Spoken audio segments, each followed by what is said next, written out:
This is not a drill.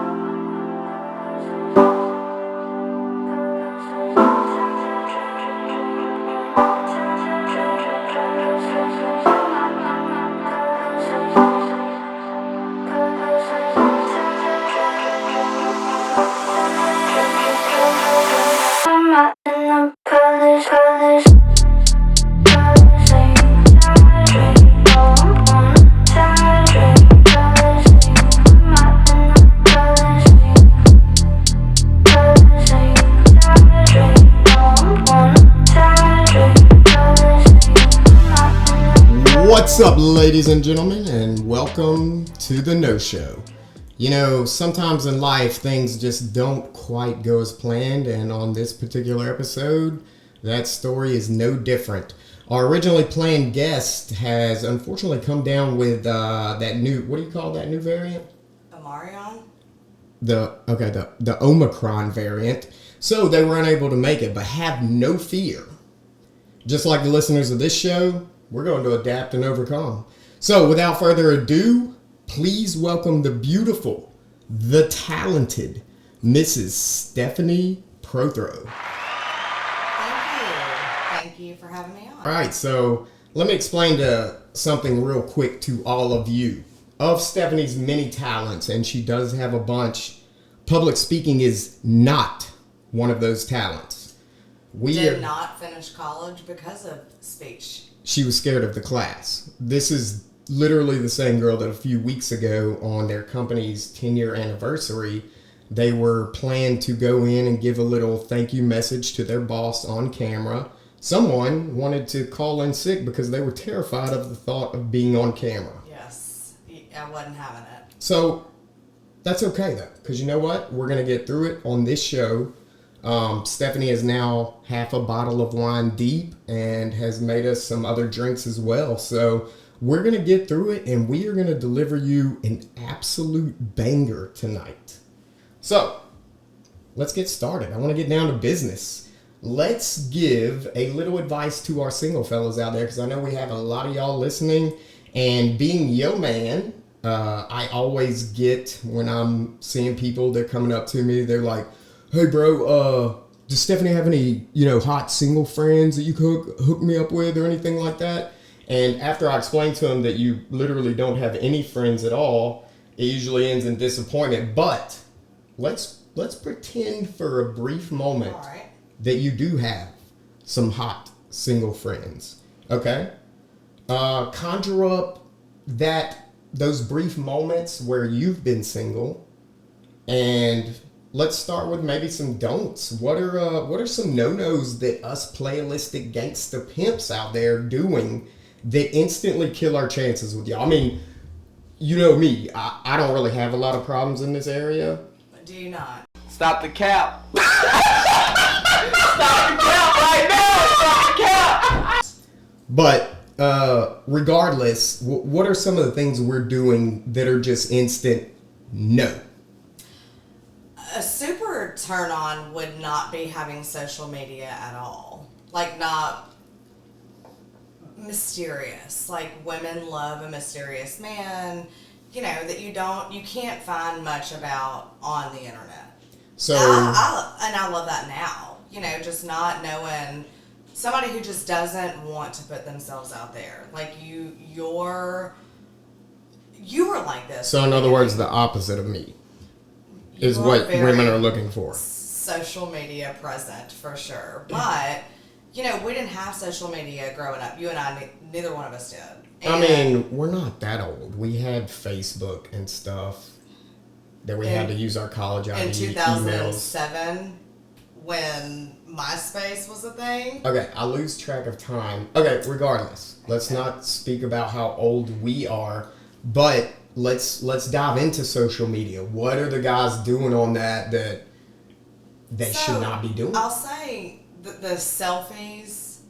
Okay. And just the wanting to get attention. Like, guys these days want attention from so many different women, when if you are interested in the one, you should only want attention from the one. Okay. So you posting the selfies, the gym selfies, or whatever it is. Gym selfies? They're don't. We gotta let y'all know we getting buff out here, baby.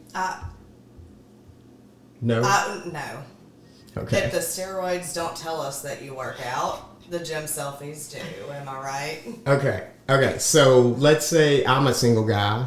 I'm on the hunt. Okay. But I don't want to let you know I'm on the hunt because I'm mysterious and all, right? So let's say I'm setting my profile picture. What is an appropriate profile picture on social media? Is it a picture of me holding up a fish I caught, or no? Why don't just you take a photo with your friend that someone else took at a place or whatever, and that's just, let that be your profile picture for several years. Like, I don't want to see you updating a profile picture every couple of months. Okay. You know, and because not updating the profile picture almost gives a sense that you don't care that much about social media, which is that's what we want. Okay. We want you to not care that much, especially about social media. Right. So what about those guys that constantly talk about politics on social media? I love a guy Stop. who knows their politics. Okay, but most people you see posting about politics, it's just your cliche, Here's right, the left wing talking points, right? Clearly, I love somebody that knows the in and outs of politics. But if you're not so sure about, if you are in a stance on one side or the other, and you want someone who thinks they know everything about politics, I just say don't. So let's say fanboys and girls of politicians, yay or nay? In other words, I'm hardcore for this president or that president. Yuck. I don't really like that. No. Okay. I think, and it's like a behind closed doors situation. Like you and I can talk about politics all day, every day. Not on social media. We can have like an in-depth conversation, but maybe I'm different than other people, that I know what I like, and someone who knows about politics. I mean, if the person that you're interested in likes one party and they talk about that one party, then I guess you like them. But I like an outside. You to be challenged. Absolutely, personally. I like to be challenged. Yeah, in every aspect of my life. Plus, 100%. who wants somebody just parenting the same talking points you used to hear, man? Make us think. Make them think. Yeah, girls like intelligence. They want you to challenge their mind. Yeah, you're exactly right. I don't want to date someone less intelligent than me. Okay. I want someone who is going to challenge me, even though I think I'm the smartest person ever. If there comes a situation where you're going to challenge my intelligence, I want that. I want that. I want intelligence, and to me, the most intelligent people think outside the box. Right, it's not the same thing you hear and over and over. Yes, absolutely. Okay. All right, so no gym selfies, and especially no mirror selfies, right? Please, no. Like creepy. No. Okay, so guys, just candid pics, you and the boys hanging out. Bonus points if it's not an on-purpose photo. Maybe just catching y'all out having a good time smiling, or no, you want the serious, like, look, blue steel look? I will say this. I'm a teeth person. Okay. I want to see your teeth. If you smile without teeth, something's wrong. I'm going to assume something's wrong. Fair enough. I need to see your teeth. Let me ask you about this, because this seems to be a fad with the younger generation, especially. Younger generation? Right, which we're not part of, but I need you to dig deep here. All right. Nudes. Yay or nay? I can send, but I don't want to receive. Okay. So, the unsolicited dick pics, completely out, right? Absolutely not. If you've seen one, you've seen them all. I'm not interested. Guys, stop doing that.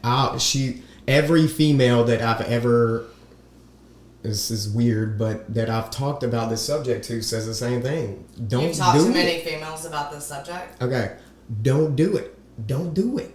Okay? But let me ask you this. What about let's say you've made it to a certain point. All right. You are showing interest in a guy, and he's returning the favor.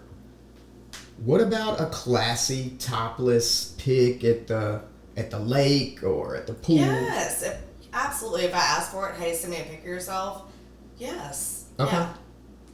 Okay. So once I don't want to have ghosted you for 3 months and then I'll all of a sudden get a topless photo of you with a fish in your hand on the lake.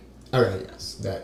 That's weird. No, thank you. But you got to feel this out, fellas. I mean, if it reaches the point and you are getting feedback from her and there's some interest coming back, yeah. But stop sending the creepy stuff, man. No one wants that. No one wants that. I can assure you that we don't.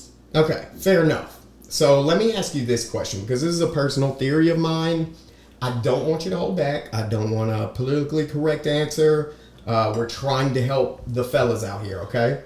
Is it true that as a single girl, your minds are really already made up as far as who you want to hook up with, date? I don't even know the terms anymore, so excuse me. But if a single girl knows you and you're trying to shoot your shot, but up to this point she has given you no feedback, she has shown no interest, don't do it, right? We're not interested. Okay. We know already if we see potential in somebody, I think. You're looking more desperate if you continue to try. Right. And we aren't interested. And if you get stuck in the friend zone, then you probably already dead in the water, right? Yeah. Okay, so remember that, fellas. Remember that. If she's not showing interest and she's been single and you've been single and you've been out there and she's been out there, she probably doesn't have it for you. Yeah, so legitimately, let me ask you this. It's going to be a tough question for you. But let's say a guy is in that situation, unfortunately. He got stuck in the friend zone maybe. He was too nice to a girl. Whatever the case may be, she looks at him a certain way, but it is not a relationship way. What can a guy, or let's just say the girl has shown no interest at all. You need to move on. Well, okay, all right, but let's say it's going to be your last shot. What could a guy do in one of those situations to maybe grab just a hint of attention, or maybe just get a girl to glance his way once? What is something he could do if he's stuck in the friend zone, if he likes a girl that shows nothing back? Is there anything he can do to get noticed? Or start dating somebody else. Truly, I think, yes. That's extremely shallow, but I guess that's just reality. I'm just being honest, yes. 100%. So there's no DM or no, hey, you want to hang out? There's nothing at that point. It's just if she is just playing maybe hard to get or whatever the case may be, if she's interested and you start dating somebody else, she's going to pursue you. Okay. But like I said, there are so many guys in the situation of, man, I need this girl to give me a shot. I'll treat her like a queen. I'll do all the right things. Ignore her. Ignore her. Yes. Leave her alone. Counterintuitive, but you heard it here from a female herself. And she is giving you real advice on this show, because that's what we do here. Okay? Yes. Leave her alone. Man, that's tough. I mean, I feel sorry for the single fellas out there. It's gotta be tough nowadays. I'm so happy to not be a single woman. You have any hot single friends? Unfortunately, I have a select few of friends, and the few that I have are definitely not single. Okay, fair enough. Fair enough. I guess to close out this topic, what would be some things a guy could do with a female if he gets that shot? Let's say you got an opportunity, the girl responded to your DM, whatever it is. What's an idea for something that would stimulate you as a female? Not cliche. what can we do on maybe a first date or a hangout? Do we want to classify it as a date? Do we want to make an official statement like a date, or just keep baby stepping? Let me stress this because I can. Guys, chivalry goes so far. The opening the doors, just like grabbing her hand. There are so many like little things that make such a huge impact that y'all don't think are. Well, because anything. as guys, we have Y'all are typically different, thought that we've typically thought that if we're nice to women, we just get stepped on, we get friend zoned. Y'all, I think if you have a shot and she gives you a shot, that's when it's not like the assholeness. Like everybody, like how everyone says like a girl wants somebody mean, but women want someone who will take care of them, will protect them, and the chivalry, the opening the doors, like it's just the little things. Her walking in front of you, allowing her to walk in front of you, all the things. Like it's. Gentlemen. We see that and it stays with us for sure. Okay, so gentlemen, here's what I'm gathering and analyzing about this. You do it anyways. About this conversation though, putting everything she said together, being a mysterious behind the scenes guy, the chivalry thing, putting it all together.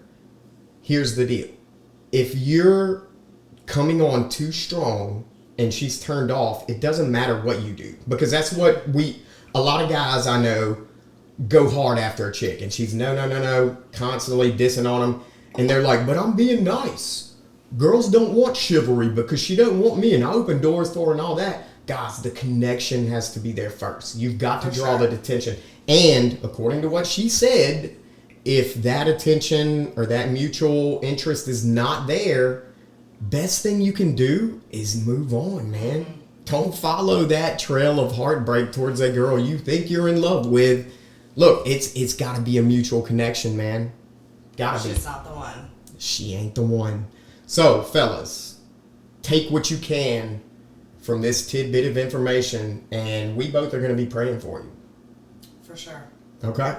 Well, I'll tell you one thing. I can't speak for the ladies on this, but you know one thing that moms do not like their sons doing? Let me answer that for you. Using potty words on their podcast. So, I'm sorry, Mom. After my intro got put up, I had like 7 missed calls from my mama. And when I finally answered, because I knew what she was calling about. God love her. I finally answered the phone. And my mom, who is the absolute sweetest lady on earth, would do anything for anyone, gives me that kind of positive constructive criticism, like, I'm really proud of you for doing a podcast, but you do not have to use those words. I heard the SH word. And then at the end of that, and I was like, Mom, I didn't say that bad word. I beeped it. It was a joke. But she knew. Mama didn't like that. No. Mama knew what it intended, okay? So I had to face up to that, and I had to explain to my mom, on the No Show, why we're doing this podcast is we're being real people. We're going to sit here, we're going to have real conversations. I'm going to talk to you like I would talk to you in everyday life.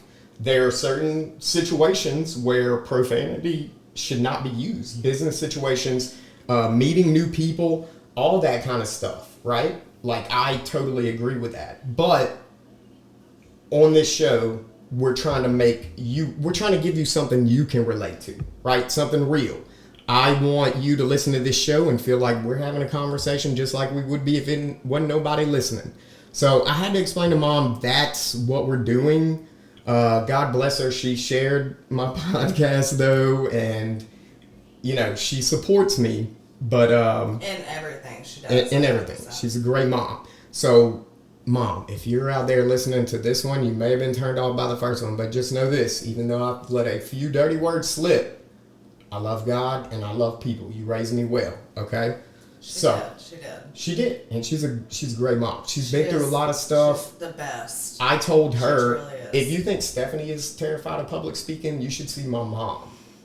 20 times more shy, right? But I'm going to get Mom on this podcast one time. We're going to have a good conversation, go over some old stories. I think that would be funny as well. But I kind of wanted to transition into that because loving God, loving people. That's my 2 rules for Christianity. All the other stuff, I'm gonna let y'all have that. I can only focus on a couple things in life and try and be good at those, and those are my 2 things. So I wanted to ask you, because prior to our relationship, even though your parents also raised you, I guess Catholic? My mom grew up Catholic in Germany, Catholic church, all the things, and my dad Baptist. Well, we have Italian family, so we understand the Catholicism for sure. And it's just, I think I was like a... But as far as your journey into Christianity, that really wasn't a thing when we started dating.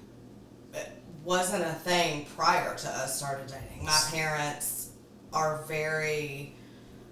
They didn't force you. Absolutely not. I don't want to say like hippie in a way, but my parents just never forced anything on me. They let me make my own decisions when it come to a way of thinking about religion in any way. They just let me make my own decisions. They let all 3. I have my 2 brothers. They let all 3 of us make our own decisions when it comes to religion. And those are some tough stories with your brothers that we'll possibly get into. But as far as yourself, I never forced Christianity on you.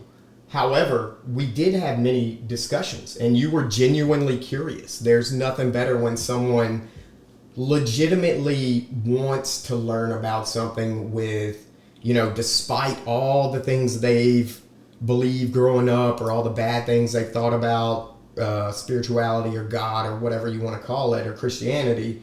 You really came into it genuinely wanting to know more. And I think the turning point for you was, and I'm going to give a shout out here, the Simple Church, but we were attending that and we were involved in the acts. We were going out there delivering Christmas hams to the homeless and doing things like that. And it was after us getting involved in that and the food drives for the missionary work and all that kind of stuff and the bicycles for the kids in town who have no way to school.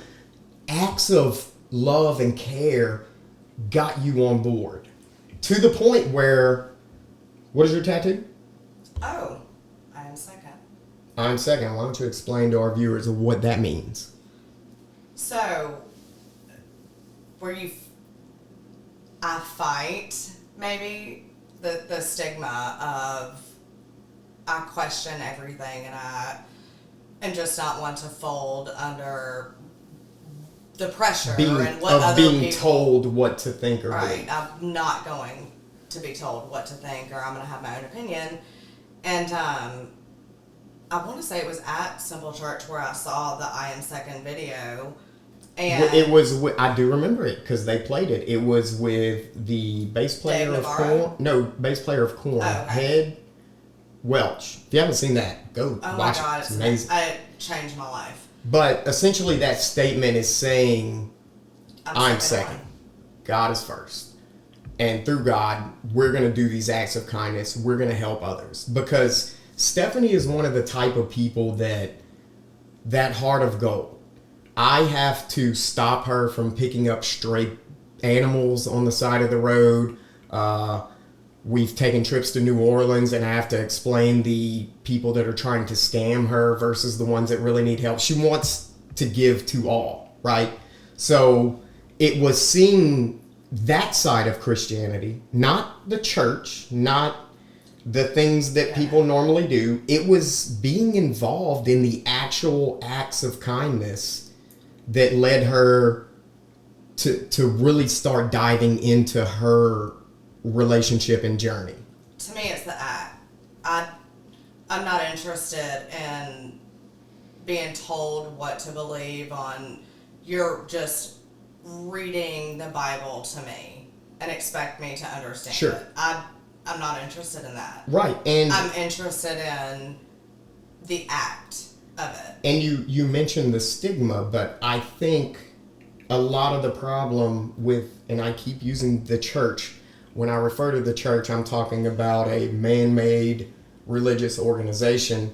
But I think a lot of times with the church, they tend to fall into certain routines, cliques, behaviors, and sure, people will talk the talk and they'll go out there and, I'm going to witness to people and I'm going to attempt outreach. But a lot of times to the real people out there in the world, that probably comes off as fake and insincere a lot of times.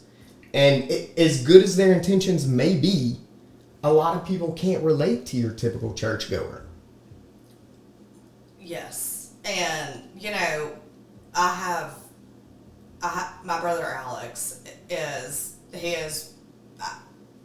I was the closest to him for so long, and he is not a churchgoer. He is very scientific in the ways of his thoughts, and he's one of the smartest people I know. He will challenge anything, and he wants scientific proof or anything. He just wants to challenge a lot of thought. But I grew up with that. And this bears to the exact point I'm making of Alex is not going to accept an invitation from Preacher Johnny down the street to go eat lunch and talk about, all the things that he's doing wrong in life. Whereas us, we're going to go drink a beer.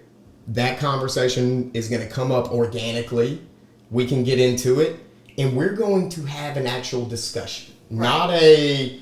Not you're wrong and the Bible says this. Right. We're going to actually talk. We're going to hear your side. I love seeing the other side. If it's something I disagree with, that's fine. That's fine. That gives me another angle to think about. That gives me something new to think about. I think a lot of times we make the mistake of growing up with what we're taught. And right. we may lose sight of that at some point in life, but then we always come back and be like, my parents taught me that I need to be God-fearing and do this and do that. And we come back to that as we feel maybe we got lost in life or something. We gravitate back to that. But for me, just like with our relationship, I never forced any of that on you. I never told you what to believe. I presented or proposed questions and, scriptures, a bunch of stuff just to help you maybe understand what you were asking. I didn't come in there with some plan. I'm going to give her this speech and tell her this. I listened. I didn't talk. I listened to what you had to say, and I presented my knowledge on the subject to help you understand better. I don't think anyone should just believe what they were raised to believe. A lot of y'all are going to find fault in that statement, but I think a healthier Christian is someone who discovers the truth on his own. I had questions. You still to this day have questions. Yes. That's okay. It's natural. We're talking about an otherworldly, supernatural thing that can't be proven per se with science and stuff that we know on Earth. Look, and we always have our disagreement always lies with it is not by work, but by faith. I don't call that a disagreement. But it's always it isn't. But I'm always like, you are a good person. You do all these things to help. You are such a giving, and you help everybody, and you do this. You do the thing. You do God's work. Right. That's what we're here for. 100%. To love people. And Alex is the exact same way. Alex will do anything for anybody, but he still has questions faithfully. Sure. Everybody does. But I don't want to ever think that he's damned to hell. That's not a disagreement. The acts if there's are what we've been literally commanded to do. But he is the acts of service. But there is a faith aspect that I think you dive into as you get into your journey with these topics, and that's something you have to further explore on yourself. What is our purpose here? Works. But just like faith without works is dead, work without faith is also pointless in my opinion. And here's the thing. On the topics like this, you can't be argumentative. You have to accept and understand that someone else has a literal logical point of view. I mean, you're sitting here trying to talk about a God when all we have on this earth without faith is science and proof and this and that. And That's a tough task. But I personally enjoy it because I like to talk to Alex, and I loved when we had this conversation, but so this is why it's okay that I cuss, Mom. I'm still reaching people. It's just a little different method. But I like to remind people the side that the church doesn't necessarily pay attention to. Jesus' 12 disciples. Were they the pastors and the religious leaders and the politicians and the higher ups and the respected people in town and all that? No. Tax collectors, spit on, poor fishermen. Jesus' best friend, according to a lot of the old scriptures we found, was a prostitute, Mary Magdalene. You know? So was Christ shunning the people that weren't living the way they are supposed to live? Or did he accept them and take them in as his people, like his chosen people? Right? So I think that's the kind of things that people need to hear. The stuff that they can relate to. No one's going to relate to you telling them that they should be abiding by all these different rules. And if you don't, you're going to burn in hell and all this. And that's right? why I think the civil church is so valuable, because they don't ever press that you have to be perfect to come here. They want the messed up. They want the damaged. What does Justin open up many of his sermons with? Where we're all jacked up, right? Like, I relate to a preacher that opens up and tells me, I'm jacked up too. You know what I'm saying? That I have a problem with a lot of, political, religious, educational authority as it is.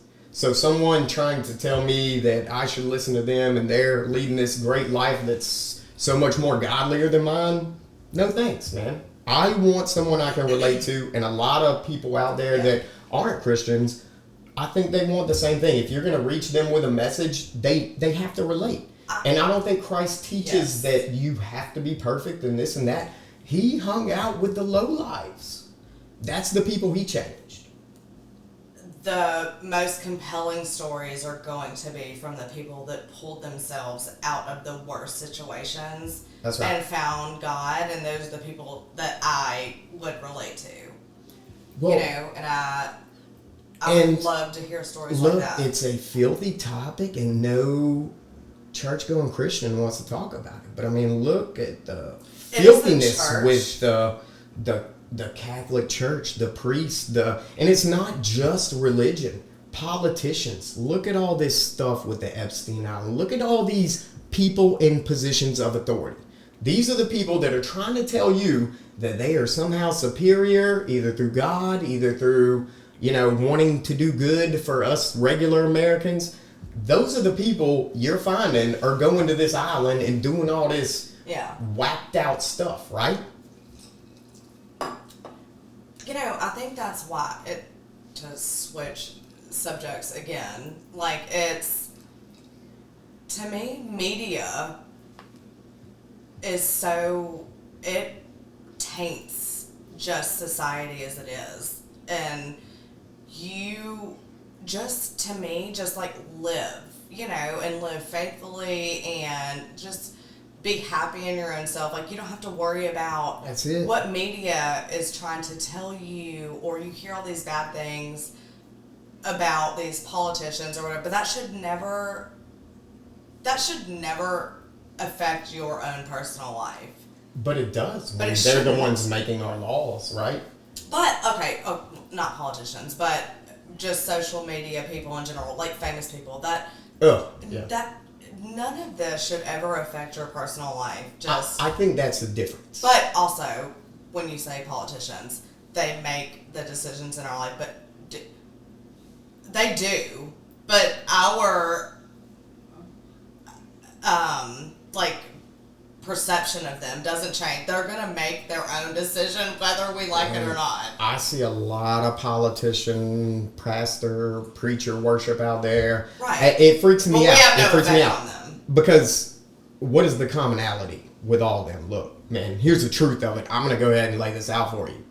I don't care what position you're in. I don't care what church you lead. I don't care how high you up in a church organization or our political system. We are all broken people.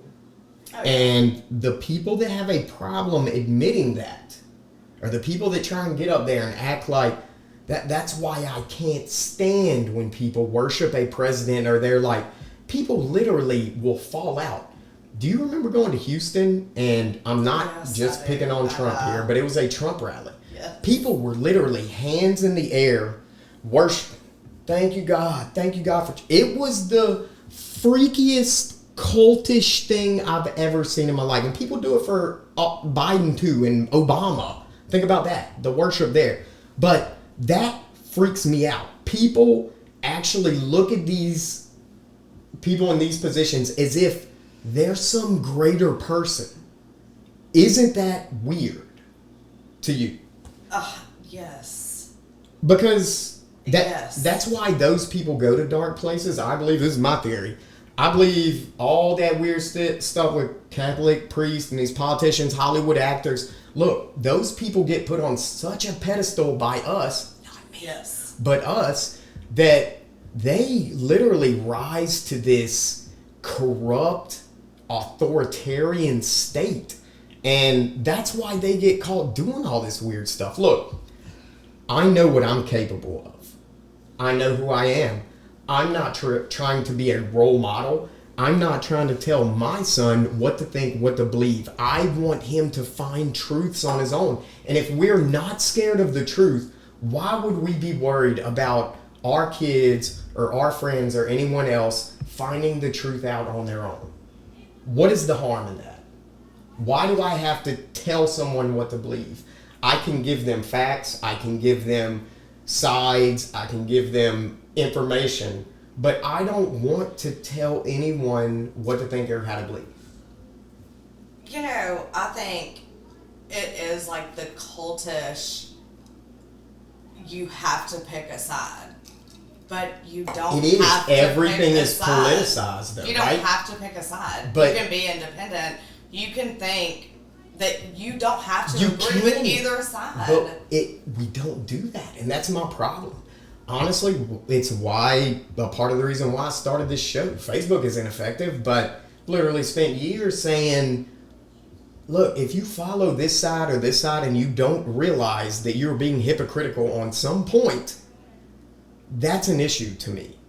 Like, why can't we recognize that maybe both sides are kind of evil? Maybe both sides, or both politicians, no matter what their politics are, anything like that, they are all seeking power and authority over us. There's something wrong with someone seeking power and authority. Or why are there only two options? There Well, aren't. that only is- two options. That Like, you don't- is...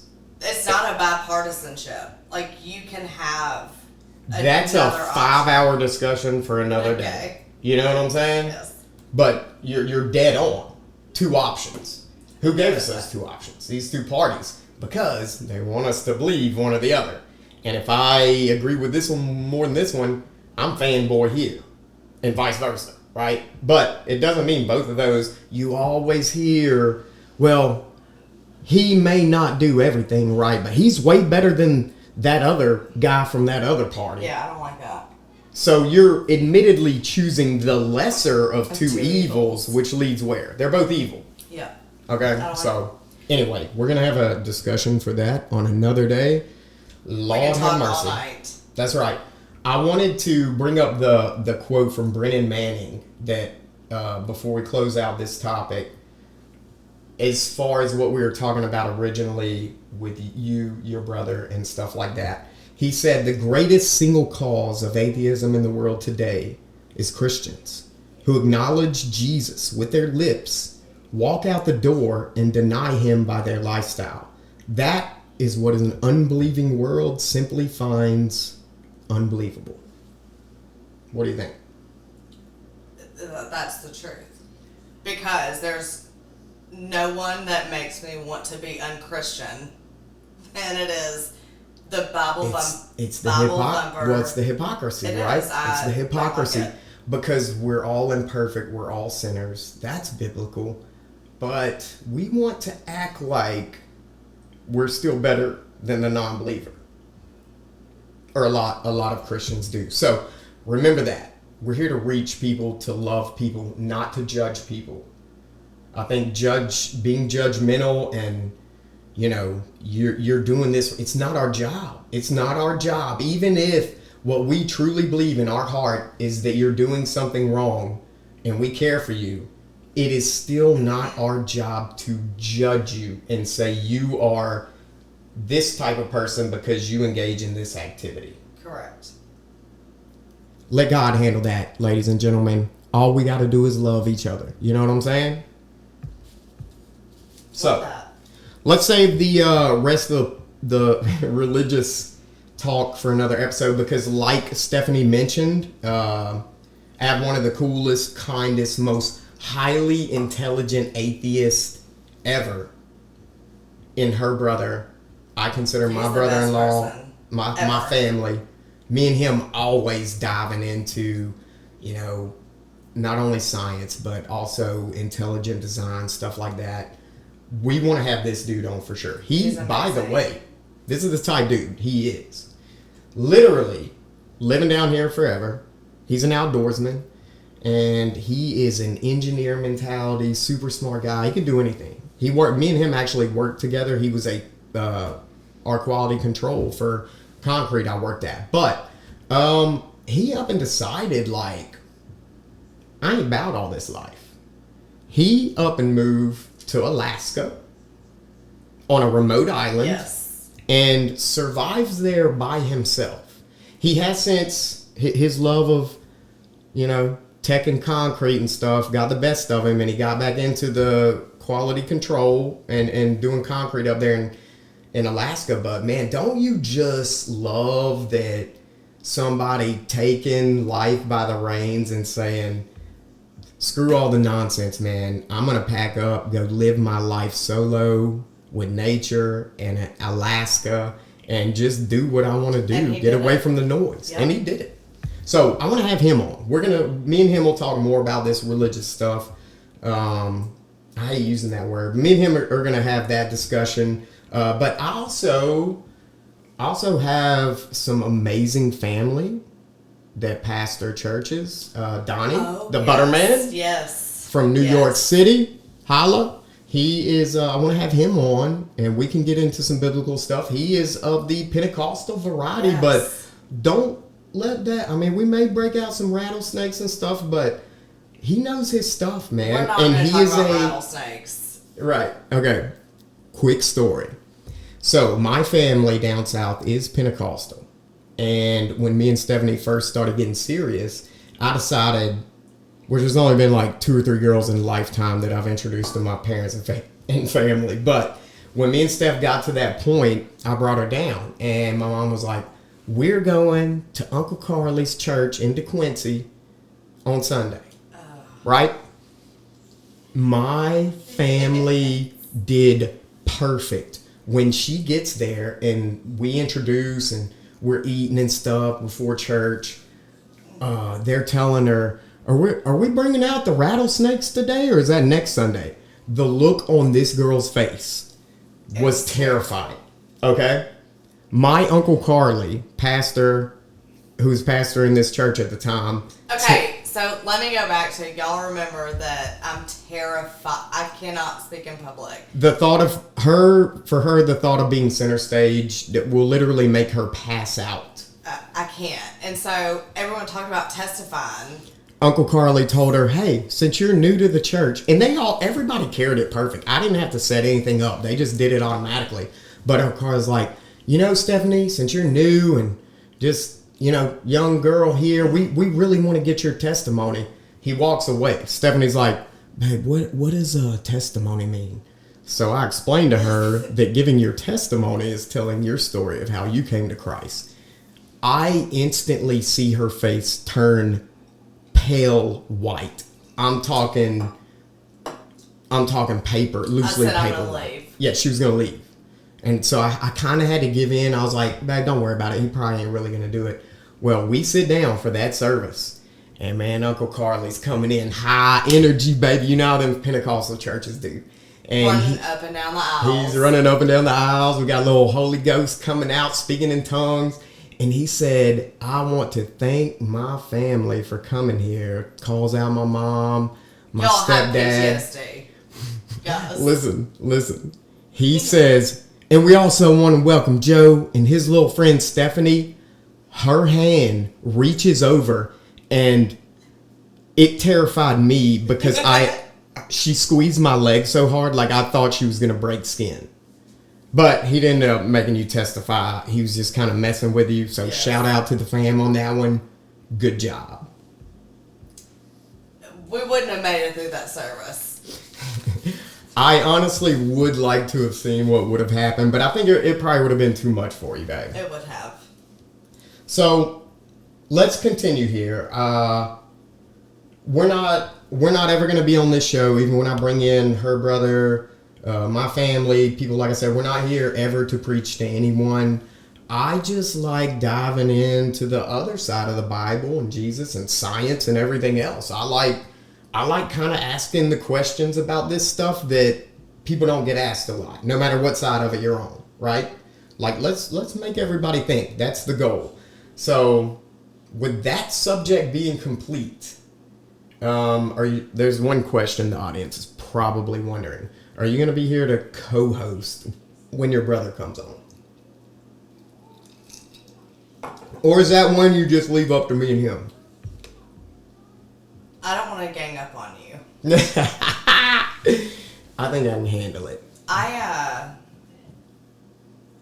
don't know. Well, you're kind of a hybrid though, right? I am. I am a split both ways. You know, I grew up with his belief, and you never pressured me with anything, but it's my own, I don't know, just going through things where I believe on your behalf and... Believe on my behalf. just...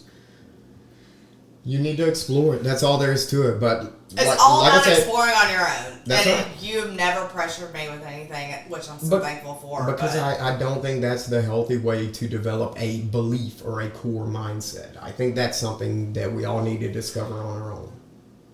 So, anyway, like I said, we're going to leave that topic. We're going to do a complete 180 right now.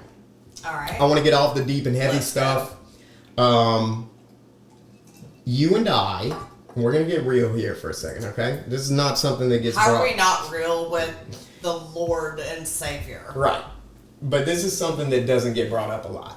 A lot of people on social media may remember this, some of my old friends, but we did several years ago have a brief split for a couple months. Okay? Follow me here. So, what I want to ask you is, from beginning to now, I think you would agree that since even the lowest point of our relationship, which was that period, we've grown to something unbelievable.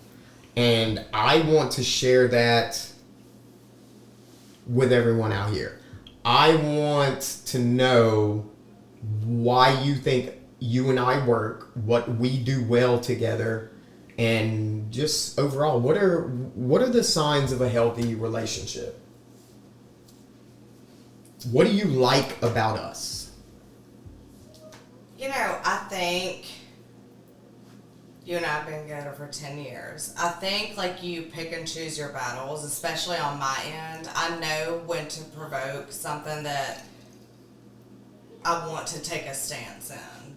Right. And something that I think is worth a battle. Okay. That you should respect me over. That I'm not... This isn't going to go. And we had a lot of those in the beginning. 100%. And we were both hard-headed, and we both held our ground on so much stuff. But the success of our relationship, I think, involves exactly what you're talking about. We finally gave in and decided, like, she's worth it for me to work on this. I'm worth it for her to work on 100%. things that in the first couple years, I'm holding my ground on this. But I found out the boundaries with her and the things that were unacceptable to her. Doesn't matter if society says they're acceptable or not. Doesn't matter if you think they're acceptable or not. For her, it was a hitch. It was, this has got to stop, or this is needed. And I think we finally reached a point where we both made concerted efforts to fix all of that. And now you have to fight with me over very petty stuff because I don't do any of the serious stuff that gets you anymore. I don't battle over those things any longer. He truly is. Like, he is a 180 of the person when we first started dating, because, like, you just understand. I was very pimp in the beginning. You know, I was so mysterious. Okay. Retract that. He thought he wanted to be something that he wasn't. And he learned to just appreciate what he had. And I think we're just best friends. And in the grand scheme of things, we just come to each other for everything. Like, every single thing, do we not? That's true, because we always talk about it. The whole opposites attract thing, I don't really get, because with me and her, it was aligned interest. I mean, we were both heavily sarcastic, still are, heavily sarcastic people, like to joke around a lot, like you gotta have tough skin. We both like to travel. We were both social butterflies. We've become more hermit as we've grown older, but yes, in the beginning, both social butterflies, and we were engaged together in every activity, no matter if we're going traveling, we're going, whatever it was. I think that's extremely important, man. I think your experiences in life, it helps to be on the same page with a relationship. And we truly are best friends. Like, we come home excited to talk to each other about our days and our differences. And Joe will always say, I have the more hard time opening up. But if I'm going to open up to anybody, it's going to be him. And we just fit each other like a puzzle piece. And that's true. So for 10 years, we have perfected our relationship, and it's been a rocky road at times. It has. But we have managed to fit the puzzle piece where I know battles that I want to fight and battles that I don't. I know when I want to actually stand strong in my stance and when I want to let something go. And I think he has done the same thing. Yeah. We know we pick and choose our battles, and we're best friends. So in the beginning, though, I was courting you, and back when we were both really headstrong and super independent people, I was like, you know what? I'm going to show this girl what I'm about. We're going to Jamaica, baby. I think we hadn't been dating very long at all. No. But we go to Jamaica. Yeah. It was a fight the entire vacation, okay? Pre-trip, I'd planned, it was like the second or third day we were there. I'm like, dude, let me book this couple's massage. It's going to be so pimp. She ain't going to know what hit her. By the time that damn massage rolled around, we were at each other's throats, right? But we still awkwardly went to the couple's massage. And we walk in and they're talking, oh, lovey-dovey, here's a rose here. Y'all scoot in close. Why y'all so far apart? Y'all scoot in close again. We're like, not wanting to make contact and stuff. They put us on the massage. I swear to God, if you touch me, I swear, I was so mad. They put us on the massage tables, right? And we're both there with like hands to our side. And the massage people's like making us hold hands and stuff. And she's like slapping my hand off. And I'm like, I didn't want to touch your hand anyway, right? So worst experience ever. We literally get back from this. I think you told me something like, I'm calling my parents to get me a plane ticket out of here. I did. And I may or may not have called you the B word, I think. Is that what led to it? You probably did. I may have, but in all fairness, she was acting like one. Okay, but anyway, not the It point. do not. No. See?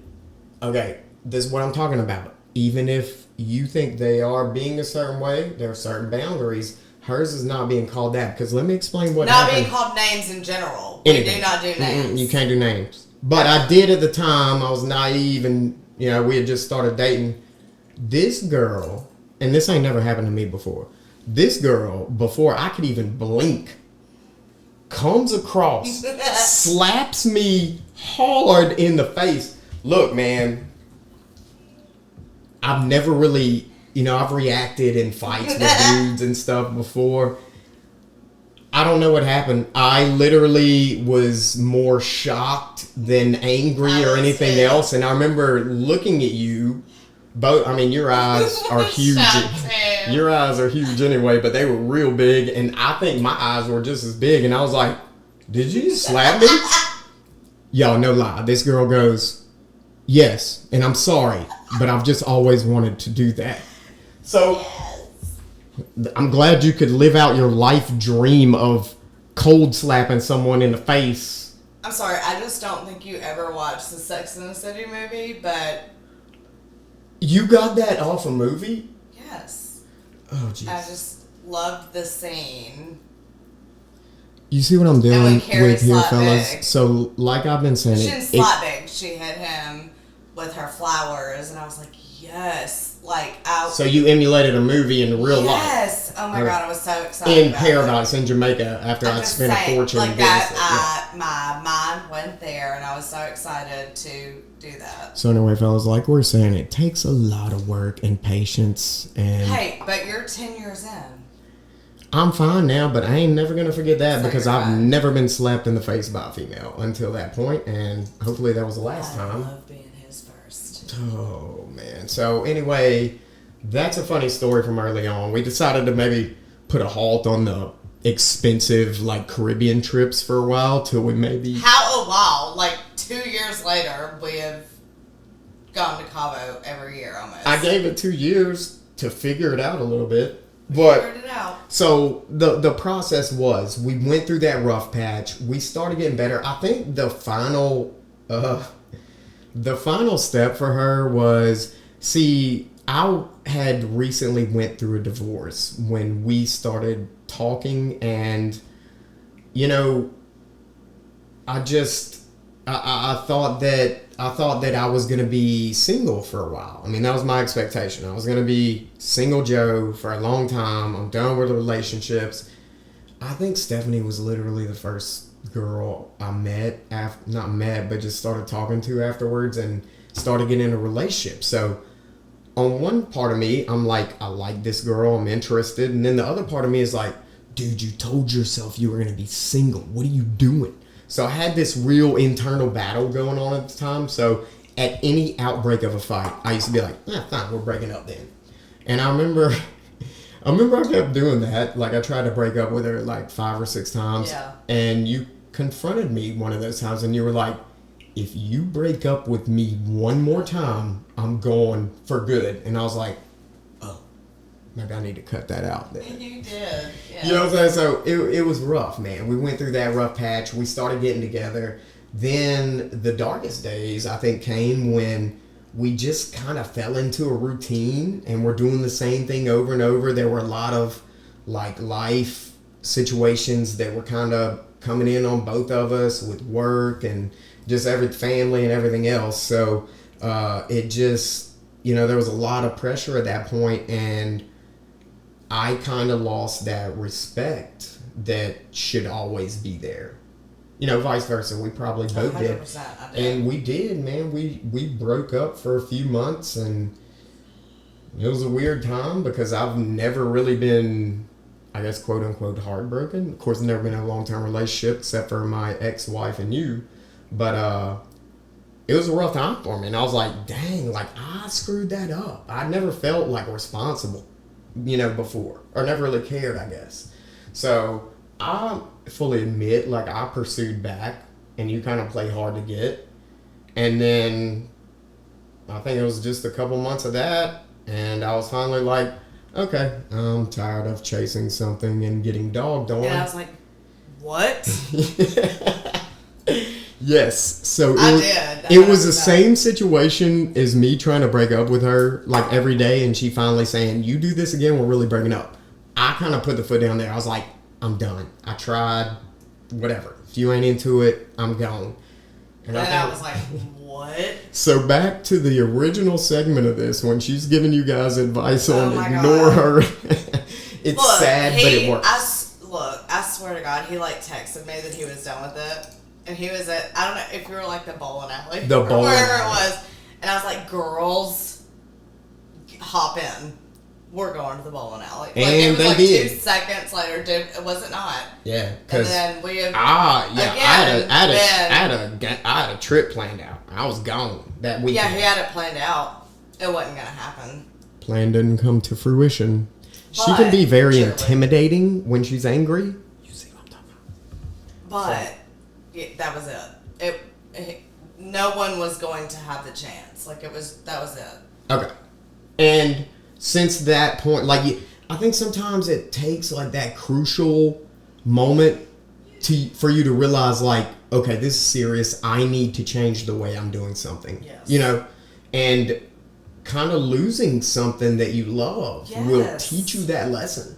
Like, wow, man, like, I could lose something. I screwed this up. That feeling of guilt and shame and regret. Like, it will literally make you change. We are best friends. Like, it is one of those situations, like, him and I, it's it for us. Like, it is you and I, we call each other for everything. We're actual best friends. That's right. We could not imagine each other being our first phone call for each other. But sometimes someone is worth changing the way you do things It for. is. You know, and 100%. growing. I mean, I was super immature when we first. I've been immature my whole life up until a few years ago. So that's, you know. And we're so grateful for what we have found in each other. And wouldn't have it any other way. And the outpour of love from y'all, the community, man. I had friends and people reach out to me, my boys, you know, coming and staying with me, like, just the love, man. It's good. You know, you can lose contact with somebody for a long time, but then some kind of tragedy or something happens in your life, and those people are there for you. That's the kind of friend Truly. I love to be, and that's the kind of friends that I think we're blessed we have. 100%. And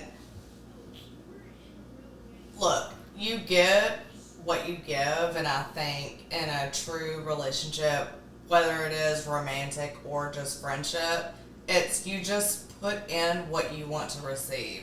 Right. For everything. Well, that's the key point here. I know things haven't changed in the relationship game. There's been a lot that changed, but one thing that hasn't is the whole game of the relationship. Oh, I gotta get on top and make her want me, or vice versa. And it goes back and forth. Look, man, when you finally decide, like, this is something I can't lose, all that stuff gotta drop. You know what I'm saying? Like, you realize at a certain point, and it is as you get more mature, I don't want to lose this, and the thrill of the game, or however much of a player I used to be in my life, like, I don't want that anymore. I don't want her or him or whatever it is. You know what I'm saying? It isn't worth it. It isn't. So I think the true love is just finding your best friend and someone that you click with, who challenges you emotionally, psychologically, all of it. I think it's somebody who, both ways though, it isn't just like one way. It is, you challenge each other. Right. Each other. Well, because all of the way. Because I think a lot of the times we look at relationship statuses and stuff as a competition almost. And what I've always tried to do since my point of enlightenment and maturity is I don't, and this flows back to everything we've been talking about. I don't want to control you. I've seen talents and things in you that you don't see in yourself. Yesterday, you told me you'd rather die than do what we're doing right now. And look at you. Yes. Okay. I want this whole independent female thing. Yeah, man. Let me make my girl the best she can be, the most capable. Let me help you grow into what I know you are, right? And vice versa. We need a woman that is gonna look. I love him. Okay, look, baby. He's so great. Dudes go through a lot of stuff when, and whether it's warranted or not, this isn't some masculine thing, but guys have it embedded in their mind and brain that they are the provider. Doesn't matter if you have kids or not. Doesn't matter how long you've been dating. Dudes want to be the provider. Yeah. We have that stress, right? And y'all have your stresses of your own, which we have talked about. We all have to learn these things and respect them, but there's a lot of stress on dudes, man. And we try our best. We want our girls to have the best life. I know guys that work themselves in the dirt trying to keep up with the Joneses, which I don't recommend, but that's another topic. But you know, we go through a lot. We're living too. in an apartment at the moment, guys. Like, if we're keeping up with the Joneses, Joe and I are living in an apartment. No, we never kept up. We never kept up with the Joneses. That's one thing I'll say for us. I ain't never been about that life. I'm not. Look, we're not gonna be house poor. A lot of people we knew buying new houses, new cars, doing all this stuff. Yeah. We lived in the same 1,500 square foot house for many, many years, and we got it paid down to nothing. Happily, we made it work. Not always happily, but we made it work. And as everyone knows, the real estate market did what it did. It was just really hard to pass up after we had put so much equity and so much sweat equity. But we did a lot of work. Absolutely, a lot of work. So our own work. Stephanie cried when we sold the house. I did. Just because so much heart and soul, blood, tears, For everything. 10 years, I put work into that house. Like, I did and you transformed so much to that house. And I loved it. But it was like I explained to her, it is time to bear the fruits of that labor and that just discipline of being there. And it paid off well. So, anyway, that's the point, man. Y'all gotta...